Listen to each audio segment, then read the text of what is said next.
చిరు చిరు జల్లెల్లో పెదవులు తడిసాయే, తడిసిన ఇద్దరి పెదవుల పైన మెరుపులు మెరిసాయే.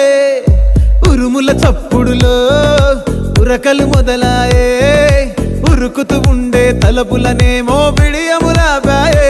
అడుగు అడుగు ముందుకు సరుపుకుని ఒకరికి ఒకరము చేరువై ఊపిరి తగిలేటంతగా ముఖములు ఎదురుగా ఉంచామే. ముద్దు పెట్టేశావా బా? లేదే భాగ్యం, తొలి ముద్దు భాగ్యం నీకే దక్కింది. చాలే